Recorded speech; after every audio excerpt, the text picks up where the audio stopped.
जय माता दी। एक बार फिर से स्वागत है आपका अपने YouTube चैनल में। आज के वीडियो में हम सुनेंगे संतोषी माता की व्रत कथा। तो हाथ जोड़कर पूरे श्रद्धा भाव से सबसे पहले बोलते हैं संतोषी माता की जय। और अगर वीडियो अच्छी लगे तो कमेंट बॉक्स में माता की जय लिखना मत भूलिएगा। तो चलिए वीडियो शुरू करते हैं। उससे पहले चैनल को कर दीजिए सब्सक्राइब, वीडियो को कर दीजिए लाइक। जय संतोषी माँ। एक गांव में एक बुढ़िया रहती थी। उसके 7 बेटे थे, 6 कमाने वाले थे, एक बेटा निकम्मा था। बुढ़िया माँ 6 पुत्रों का झूठा उस 7वें पुत्र को देती थी। 7वां पुत्र एक दिन अपनी पत्नी से बोला, देखो मेरी माता मुझ पर कितना प्रेम करती है। वह बोली, हाँ हाँ क्यों नहीं, सबका झूठा बचा हुआ तो तुमको खिलाती है। वह बोला, ऐसा नहीं हो सकता, जब तक मैं अपनी आंखों से ना देख लूं मान नहीं सकता। पत्नी ने हंसकर कहा, हाँ देख लोगे तब तो मानोगे। कुछ दिन बाद एक बड़ा त्योहार आया। घर में 7 प्रकार के भोजन और चूरमा के लड्डू बने। वह पत्नी की बात को जांचने के लिए सिर दर्द का बहाना बनाकर पतला कपड़ा सिर पर ओढ़कर रसोई घर में जाकर सो गया और कपड़े में से सब कुछ देखता रहा। 6 भाई भोजन करने आए। उसने देखा माँ ने उनके लिए सुंदर सुंदर आसन बिछाए, 7 प्रकार की रसोई परोसी और आग्रह कर करके उन्हें भोजन कराती रही। वह देखता रहा। 6 भाई भोजन कर उठ गए। तब माँ ने उनकी थालियों में से लड्डुओं के टुकड़ों को उठाया, एक लड्डू बना दिया। झूठन साफ कर माँ ने उसे पुकारा, बेटा उठ, तेरे भाइयों ने तो भोजन कर लिया है, अब तू भी भोजन कर ले। उसने कहा, माँ मुझे भोजन नहीं करना, मैं परदेश जा रहा हूँ। माता ने कहा, हाँ हाँ कल जाना हो तो आज ही चला जा। वह बोला, हाँ हाँ आज ही जा रहा हूँ। यह कहकर वह घर से निकल गया। चलते समय उसे अपनी पत्नी की याद आई। वह गौशाला में कंडे थाप रही थी। वहां जाकर वह बोला, मेरे पास तो कुछ नहीं है, यह अंगूठी है सो ले लो और अपनी कोई निशानी मुझे दे दो। वह बोली, मेरे पास क्या है, ये गोबर भरा हाथ है। ऐसा कहकर पत्नी ने उसकी पीठ पे गोबर के हाथ की थाप मार दी। अब वह चल दिया। चलते चलते दूर देश जा पहुंचा। वहाँ एक साहूकार की दुकान थी। वहाँ जाकर बोला, सेठ जी मुझे नौकरी पर रख लो। साहूकार को नौकर की सख्त जरूरत थी तो साहूकार ने कहा, काम देखकर तनख्वाह मिलेगी। उसने कहा, सेठ जी जैसा आप ठीक समझें। उसे साहूकार के यहाँ नौकरी मिल गई। वह दिन रात काम करने लगा। कुछ दिन में दुकान का लेन देन, हिसाब किताब, ग्राहकों को माल बेचना, सारा काम करने लगा। साहूकार के 7-8 नौकर थे, वे सब चक्कर खाने लगे, लेकिन उसने अपनी लगन और परिश्रम और ईमानदारी को पीछे नहीं छोड़ा। उसे अपने किए का फल मिला। सेठ ने भी उसका काम देखा और उसे 3 महीने में ही मुनाफे में साझेदार बना लिया। परिश्रम करते करते वह 12 बरस में ही नगर का नामी सेठ बन गया और सेठ अपना सारो कारोबार उस पर छोड़कर वहां से चला गया। इधर उसकी पत्नी पर क्या बीती वह भी सुनो। सास ससुर उसे दुख देने लगे। गृहस्थी का काम करवाकर उसे लकड़ी लेने जंगल भेजते। इस बीच घर के आटे से जो भूसी निकलती है उसकी रोटी बनाकर रख दी जाती और फूटे नारियल के नरेली में उसे पानी दिया जाता। इस तरह दिन बीतते रहे। एक दिन वह जंगल में लकड़ी लेने जा रही थी कि तभी उसे रास्ते में बहुत सी स्त्रियां संतोषी माता का व्रत करती दिखाई दीं।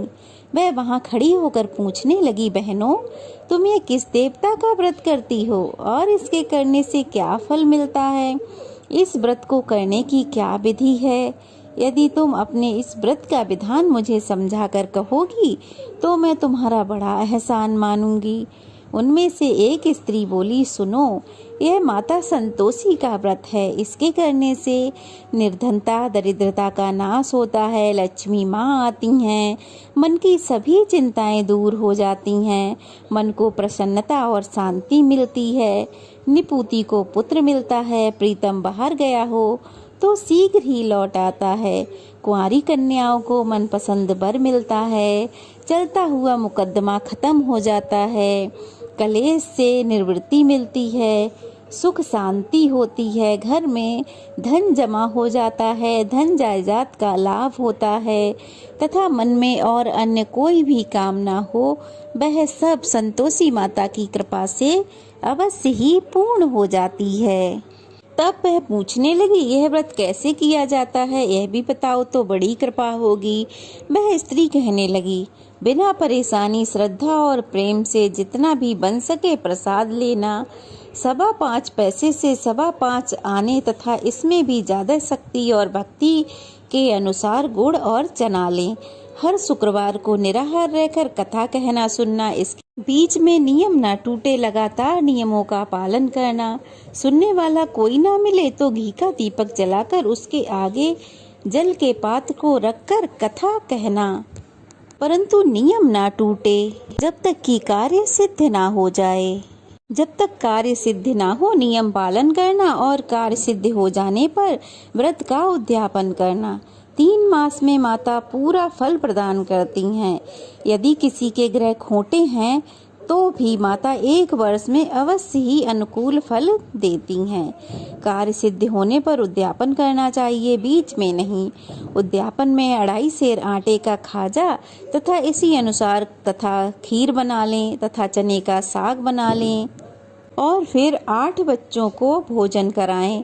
जहाँ तक मिले अपने देवर जेठ भाई बंधु कुटुंब के लड़के लें, ना मिले तो रिश्तेदार और पड़ोसियों के लड़के बुलाएं, उन्हें बुलाकर भोजन कराएं, यथाशक्ति दक्षिणा दें। माता का नियम पूरा करना, ध्यान रखें कि उस दिन घर में कोई खटाई ना खाए। यह सुनकर वह बहू वहाँ से चल दी। रास्ते में लकड़ी ली, बोझा लिया और फिर वह लकड़ी बेच दी। उनसे जो पैसे आए उनसे गुड़ और चना ले माता के व्रत की तैयारी कर आगे चल दी। रास्ते में संतोषी माता के मंदिर में जा माता के चरणों में लौटने लगी और विनती करने लगी, हे माँ, मैं दीन हूँ, मूर्ख हूँ, व्रत के नियम नहीं जानती, मैं बहुत दुखी हूँ। हे माता, मेरा दुख दूर करो, मैं तुम्हारी शरण में आई हूँ, मुझ पर दया करो। एक शुक्रवार बीता कि दूसरे शुक्रवार को ही उसके पति का पत्र आया और तीसरे शुक्रवार को उसका भेजा हुआ पैसा आ पहुंचा। यह देखकर उसकी जेठानियां मुंह सिकोड़ने लगीं। इतने दिनों बाद पैसा आया, इसमें क्या बढ़ाई। लड़के ताने देने लगे, काकी के पास अब पत्र आने लगे हैं, रुपया आना लगा है, अब तो काकी की खातिर बढ़ेगी, अब तो काकी बुलाने से भी नहीं बोलेगी। बेचारी सरलता से कहती, भैया पत्र आए, रुपया आए, हम सबके लिए अच्छा है। ऐसा कहकर आंखों में आंसू भरकर संतोषी माता के मंदिर में जा मातेश्वरी के चरणों में गिरकर रोने लगी।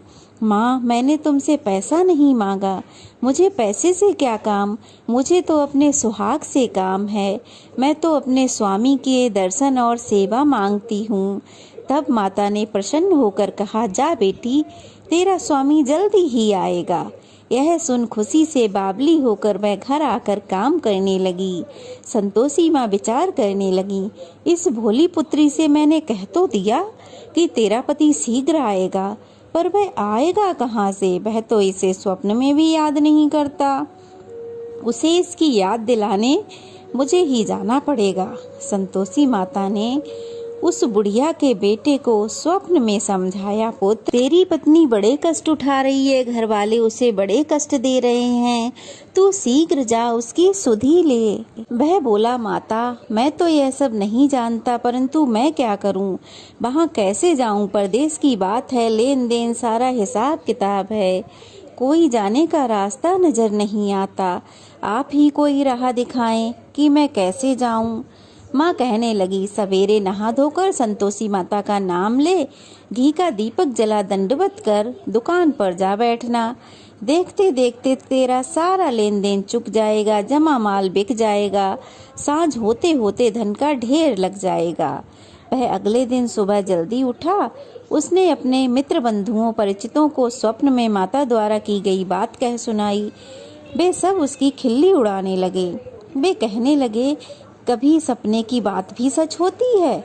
एक बूढ़ा व्यक्ति समझदार था। वह बोला, देखो भाई, मेरी मानो तो इस तरह सांच झूठ करने के बदले देवता ने जैसा कहा है वैसा ही कर लो, इसमें करने में क्या जाता है।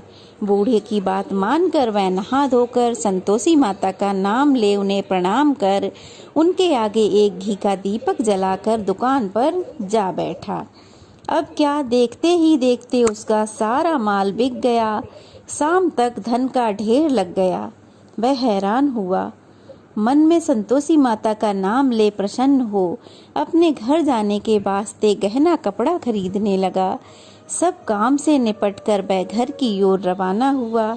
उधर उसकी पत्नी जंगल में लकड़ी लेने गई। लौटते वक्त थक जाने के कारण माता के मंदिर में विश्राम करने बैठ गई। यह तो उसका रोज का रुकने का स्थान था। धूल उड़ती देख उसने पूछा, हे माता, यह धूल कैसी उड़ रही है। माँ ने कहा, हे पुत्री, तेरा पति आ रहा है। तू ऐसा कर, लकड़ियों के 3 बोझ बना, एक नदी के किनारे रख, दूसरा मेरे मंदिर पर और तीसरा अपने सिर पर रख। तेरे पति को लकड़ी का गट्ठा देखकर मोह पैदा होगा, वह यहाँ रुकेगा, नाश्ता पानी बना खाकर माँ से मिलने जाएगा।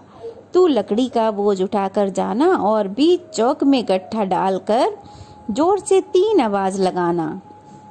लो सासू जी, लकड़ियों का गट्ठा लो, भूसी की रोटी दो, नारियल के खोपरे में पानी दो, आज कौन मेहमान आया है। संतोषी माँ की बात सुनकर वह बहुत अच्छा माँ कहकर प्रसन्न हुई और लकड़ियों के 3 बोझ बना लाई।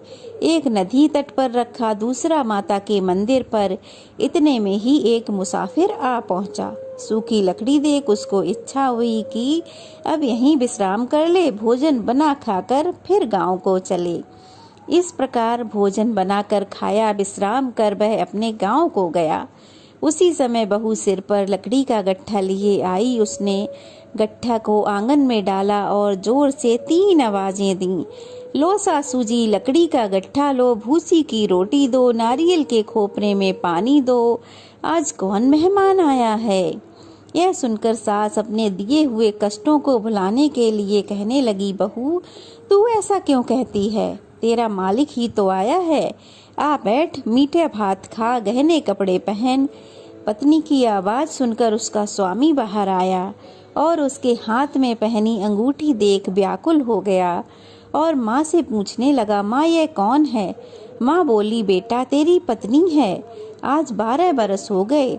जब से तू गया है तब से सारे गांव में जानवर की तरह भटकती फिरती है, काम काज कुछ करती नहीं, 4 समय आकर खा जाती है।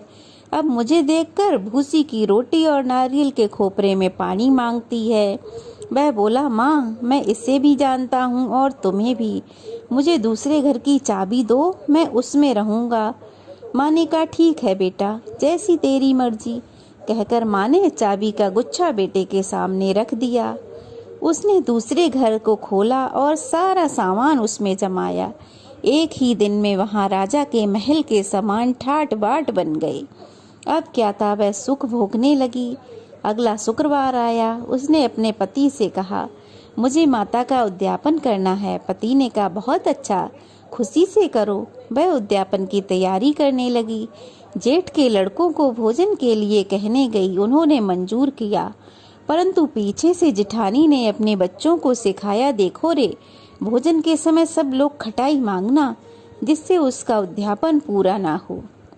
लड़के भोजन करने आए, पेट भर के खीर खाई, परंतु बात याद आते ही कहने लगे, हमें कुछ खटाई खाने को दो, खीर खाना हमें नहीं भाता, यह देखकर तो अरुचि होती है।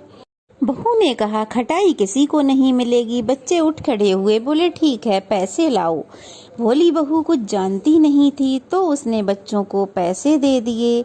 लड़कों ने बाजार जाकर उन पैसों से इमली खरीद कर खाई और यह देखकर बहू पर माताजी ने कोप किया।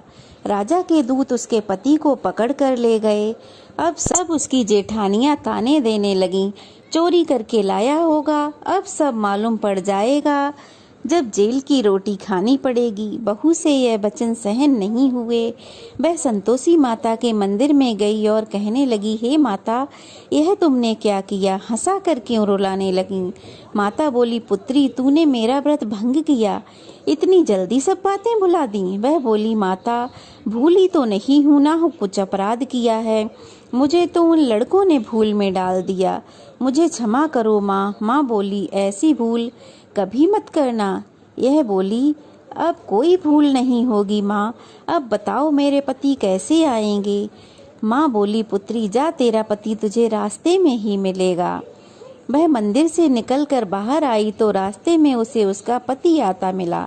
उसने पूछा, कहाँ गए थे? वह बोला, इतना धन जो कमाया है उसका कर राजा ने मांगा था, वह भरने गया था। वह प्रसन्न होकर बोली, भला हुआ, अब घर चलो। फिर अगला शुक्रवार आया। वह बोली, मुझे माता का उद्यापन करना है। पति ने कहा, ठीक है, करो। वह फिर जेठ के लड़कों को भोजन करने गई। जेठानी ने लड़कों को सिखा दिया कि तुम पहले की तरह ही खटाई मांगना। लड़के भोजन करने बैठे, लेकिन भोजन करने से पहले ही कहने लगे, हमें खीर पूरी नहीं भाती, जी बिगड़ता है, कुछ खटाई खाने को दो। वह बोली, खटाई खाने को नहीं मिलेगी, खाना है तो खाओ, नहीं तो उठकर यहाँ से चले जाओ। उसने ब्राह्मणों के लड़कों को बुलाकर भोजन कराया। दक्षिणा की जगह उन्हें एक एक फल दिया, जिससे संतोषी माता बहुत प्रसन्न हुई। माता की कृपा से 9वें महीने में उसको चंद्रमा के समान एक सुंदर पुत्र प्राप्त हुआ। पुत्र को लेकर वह प्रतिदिन संतोषी माता के मंदिर जाने लगी। माँ ने सोचा कि यह रोज आती है, आज क्यों ना मैं ही इसके घर चलूं, इसका आसरा तो देखूं। यह विचार कर माता ने एक भयानक रूप बनाया। गुड़ और चने से सना मुख, ऊपर से सूंड के समान मोटे मोटे ओंठ, जिन पर मक्खियां भिनभिना रही थीं। दहलीज में पांव रखते ही उसकी सास चिल्लाई, देखो रे, कोई चुड़ैल डाकिनी चली आ रही है, लड़कों इसे भगाओ, नहीं तो ये सबको खा जाएगी। बहू रोशनदान में से देख रही थी। वह प्रसन्न हो उठी, आज मेरी माता मेरे घर आई है। यह कहकर वह दूध पीते बच्चे को गोद से उतार माँ की ओर दौड़ी। यह देख सास को क्रोध आया और वह बोली, अरे राण, इसे देखकर कैसी उतावली हुई है जो बच्चे को पटक दिया। इतने में माँ के प्रताप से जहाँ देखो वहाँ लड़के ही लड़के नजर आने लगे। वह बोली, माँ जी, मैं जिनका व्रत करती हूँ ना, यह वही संतोषी माता हैं। इतना कह उसने झट से घर के सारे किवाड़ खोल दिए। सबने माता के चरण पकड़ लिए और विनती करने लगे, हे माता, हम मूर्ख हैं, अज्ञानी हैं, तुम्हारे व्रत की विधि नहीं जानते, तुम्हारा व्रत भंग कर हमने बहुत बड़ा अपराध किया है। हे माता, हमारे सभी अपराधों को क्षमा करो। इस प्रकार बार बार संतोषी माता की विनती करने पर संतोषी माता प्रसन्न हुई।